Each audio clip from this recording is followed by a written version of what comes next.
Dear listeners, welcome to an extraordinary broadcast that will keep you on the edge of your seat. Imagine the Strait of Hormuz in January 2026. Under the scorching sun of an early afternoon, the world's narrowest choke point through which 21 million barrels of oil flow daily, representing 1/5 of the entire global petroleum supply. Here, in these perilous waters, surrounded on three sides by Iranian territory, passes the mighty USS Dwight D. Eisenhower carrier strike group, a floating bulwark of American naval power, 6 state-of-the-art warships, over 70 fighter jets, and 5,000 brave sailors on board. It is a routine freedom of navigation operation conducted hundreds of times before. Or is it tensions between the USA and Iran have reached an explosive peak in recent months, with mutual provocations bringing the world to the brink of a new Gulf War? Iran, which has threatened for decades to close this vital artery of the global economy to strangle the world market, sees here the perfect opportunity for a devastating ambush. Suddenly, Iranian coastal radars activated, locking onto the American fleet with deadly precision. Several missile batteries along the coast were armed, a plan forged for weeks in the command centers of the Islamic Revolutionary Guard Corps. The perfect ambush, the American carrier trapped in narrow waters with hardly any room to maneuver, surrounded by hostile territory.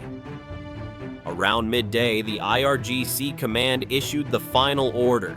Everything Iran possessed in terms of modern anti-ship missiles, highly sophisticated Nord missiles variants of the Chinese C-802 supersonic sea skimming, and equipped with 165-kilogram warheads, was fired.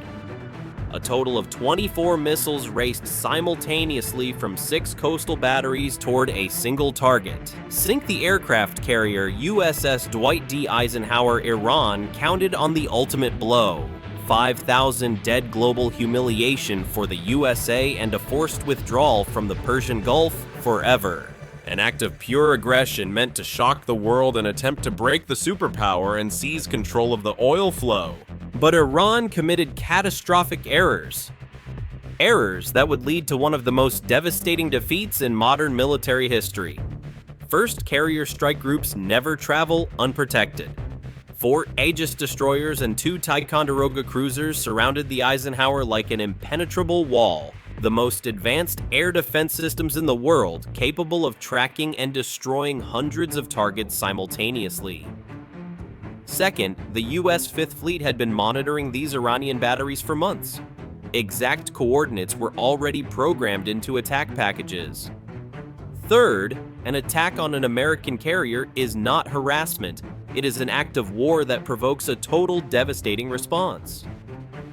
Fourth, the moment the missiles were launched, dozens of Iranian bases were already marked for immediate destruction.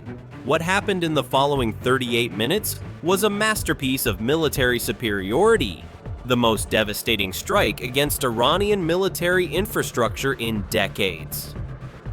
The Strait of Hormuz, only 34 kilometers wide at its narrowest point, is the world's most critical oil choke point. Iran controls the northern coast and has fortified it over decades with anti-ship missiles, radar systems, and naval bases, threatening for years to close it and choke the global economy. Empty threats until that fateful day in January 2026. Early in the morning, the Eisenhower Group entered the strait from the Gulf of Oman. The composition was impressive. The Nimitz-class carrier USS Eisenhower with 90 aircraft, the Aegis destroyers USS Gravely, USS Mason, and others, and the cruiser USS Philippine Sea with the most modern defense systems. Captain Sarah Rodriguez briefed her crew, "Increased Iranian activity, stay alert, but it's routine." However, soon Iranian radars began actively tracking the group. By noon, U.S. signals intelligence intercepted unusual communications, coordinated encrypted transmissions between coastal batteries and the command in Bandar Abbas. The keyword, package delivery authorized, a clear warning signal. Toward the early afternoon, 6 Nord missile batteries along a 70-kilometer stretch of coast went into the highest state of alert. The Fifth Fleet in Bahrain alerted the carrier threat level high, weapons free for defensive measures. Captain Rodriguez ordered General Quarters Air Defense Level 1. This is not a drill.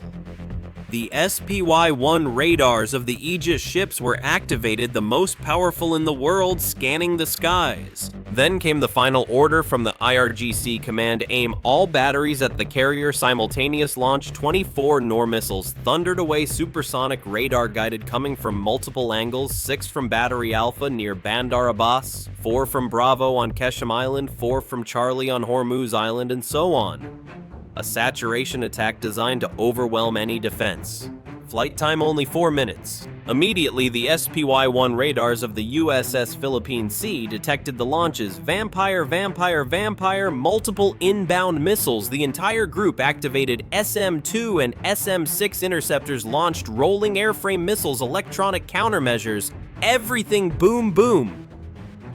The first SM-6s hit 80 kilometers away, shredding Iranian missiles in mid-air explosions visible on the horizon. Then SM-2s at 60 kilometers, 567 missiles destroyed still 15 incoming sea-skimming Mach 3 lethally close. At 30 kilometers, close-in weapons ram missiles from all ships, 10 more destroyed, 10 remaining. At 20 kilometers, the final layer, Phalanx CIWS 20mm Gatling guns with 400 or 500 rounds per minute burnt, shredding the missiles into pieces. 6 left only kilometers away, seconds to impact point-blank interceptors from the USS Gravely, 19th, 20th, 21st, 22nd, 23rd destroyed.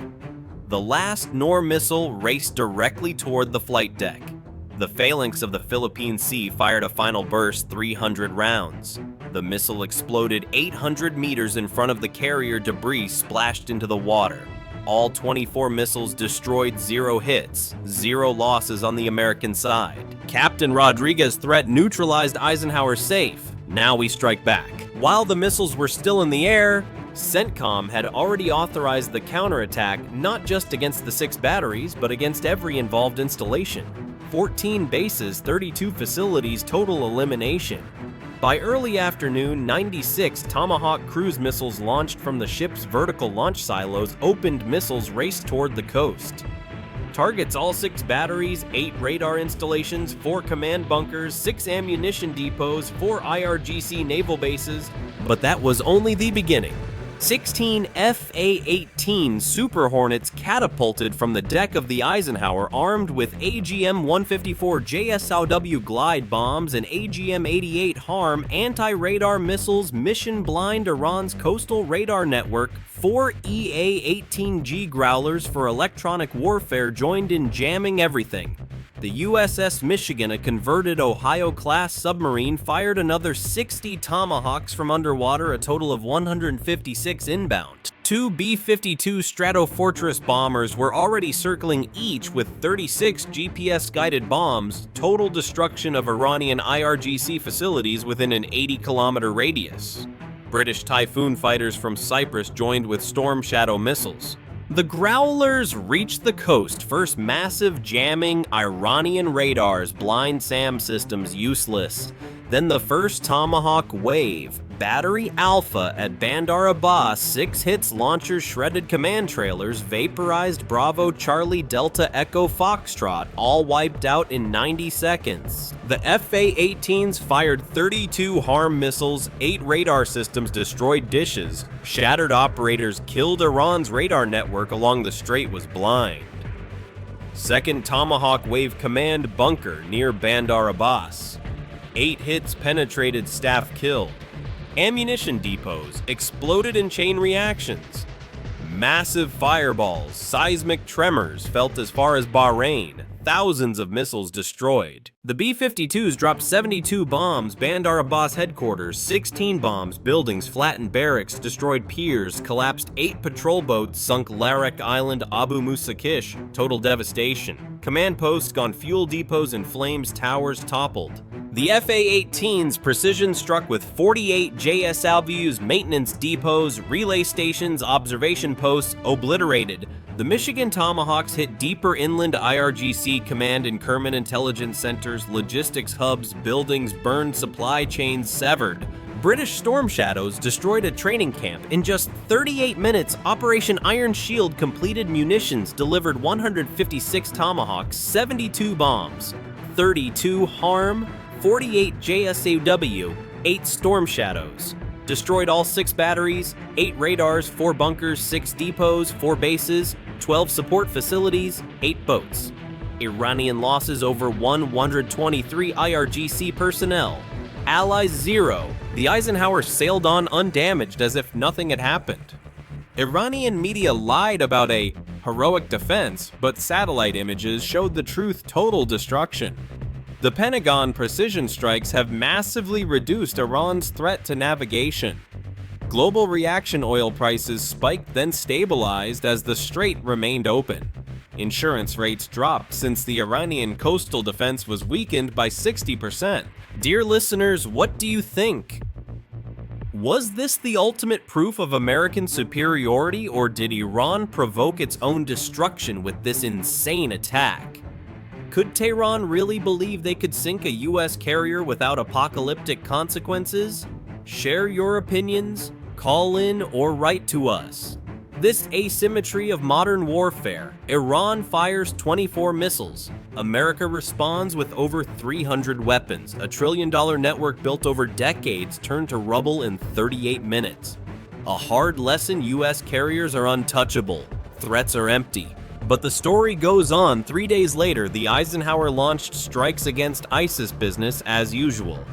The strategic balance shifted. Iran permanently lost its ability to threaten the strait. The message is clear: the Strait of Hormuz remains open. American carriers pass freely, and whoever fires loses everything. Imagine the scenes: explosions on the horizon, missiles cutting through the sky, desperate Iranian commandos watching their bases go up in flames. Sensational. The largest anti-ship attack since World War II totally failed. Iran wanted to blackmail the world. Instead, it lost its entire coastal defense. Shocking thousands of tons of ammunition in chain explosions, seismic shocks, fireballs lighting up the sky, an inferno that shook the region. And now, dear listeners, your opinion. Do you believe Iran will learn from this humiliation, or will the hatred continue to simmer? Will this escalate into a larger conflict? Call us, we want to hear what you think.